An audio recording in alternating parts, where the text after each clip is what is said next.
अदृश्य दरवाज़ा। रिया हमेशा से किताबों की दीवानी थी। किताबें उसकी सबसे अच्छी दोस्त थीं।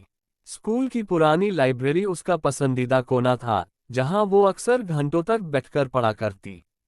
एक दिन स्कूल के एक कोने में उसे एक पुराना लकड़ी का शेल्फ दिखा, जिस पर धूल जमी थी और शायद ही कोई वहां जाता हो। जिज्ञासा में आकर उसने उस शेल्फ की किताबों को हटाया और पीछे दीवार को खटखटाया। हैरानी की बात यह थी कि दीवार से एक हल्की सी ध्वनि आई, जैसे उसके पीछे कुछ खाली स्थान हो। उसने धीरे धीरे पूरी दीवार टटोलनी शुरू की और तभी उसे वहां एक गोल चिन्ह दिखा, जिसमें एक सवाल लिखा था, ज्ञान का असली उद्देश्य क्या है। नीचे एक छोटी स्क्रीन थी, शायद जवाब लिखने के लिए। रिया को आश्चर्य हुआ। उसने मजाक में जवाब लिखा, अच्छे नंबर लाने के लिए। स्क्रीन ने गलत उत्तर लिखा और लाल बत्ती जल गई। रिया ने कुछ और जवाब दिए, डिग्री पाने के लिए, नौकरी के लिए, पैसे कमाने के लिए, मगर हर बार वही जवाब मिला, गलत उत्तर। अगले दिन रिया ने लाइब्रेरी में एक शिक्षक से पूछा, सर, आपके अनुसार ज्ञान का असली उद्देश्य क्या होना चाहिए।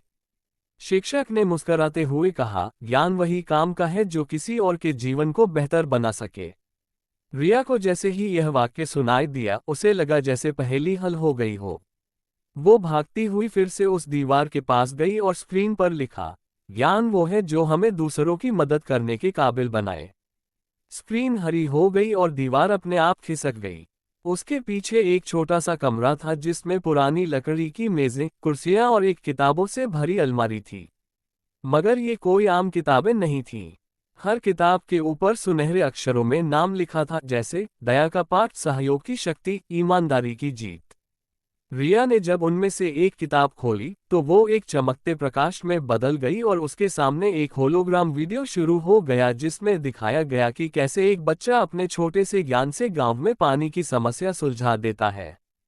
हर किताब में किसी न किसी असली जीवन के व्यक्ति की कहानी थी, जिसने अपने ज्ञान का प्रयोग कर समाज को कुछ दिया हो। किसी ने शिक्षा के लिए ऐप बनाया, किसी ने पर्यावरण के लिए पेड़ लगाए, किसी ने तकनीक से अंधों के लिए किताबें बनाई।